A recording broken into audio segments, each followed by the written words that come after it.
When Nicole Stiles gave birth to her son Taylor 10 years ago, she, like many parents, knew immunizations were part of having kids.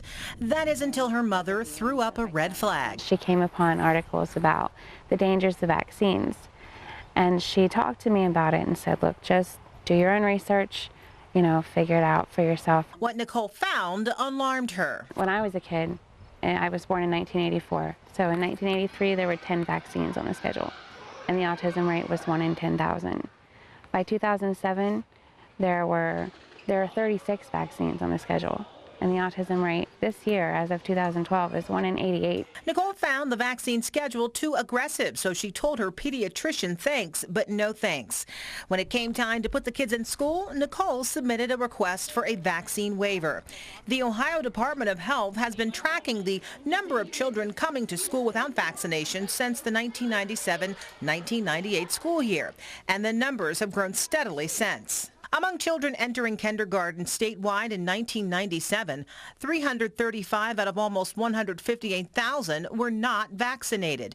10 years later, that number almost quadrupled to 1,186 5-year-olds.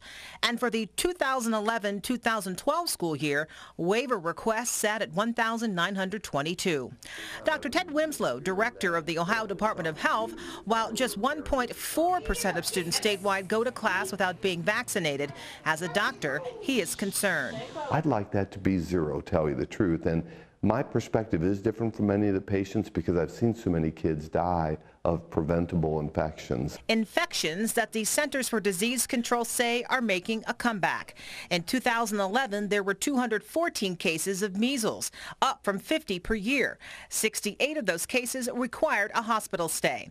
And at this year's Super Bowl, 14 people contracted the measles from 2 infected people that visited the Super Bowl village before the game. It's pretty easy in your own population in America to kind of get that herd immunity to protect you, but when you bring an outside influence like someone from other countries who maybe aren't immunized and put them into like a Super Bowl climate, you have no idea what you're walking into in those settings, and that herd immunity doesn't work. So what do parents of vaccinated children think about having non-vaccinated kids in their child's classroom? We put that question to viewers on our NBC4 Facebook page. Lisa Sharp says it puts my vaccinated kids at risk, and frankly, it more than angers me. We are forced by our government to do many things, but protecting our kids and our entire country from infectious diseases should be at utmost importance. And Holly Wells told us, my daughter has an immune disorder and can't fight what is the common cold, let alone anything children should get vaccinated for. Parents need to step up and get their children vaccinated to protect themselves and everyone else. But Nicole says the risk is far greater for her children. In reality, it's kind of the other way around because your child's vaccinated, your child carries the disease with them. My child is not vaccinated, therefore more susceptible to the disease that your child already carries. States like California want to make it more difficult for parents to opt out of childhood vaccines. Legislation is pending that would require parents to get counseling before an exemption form is submitted.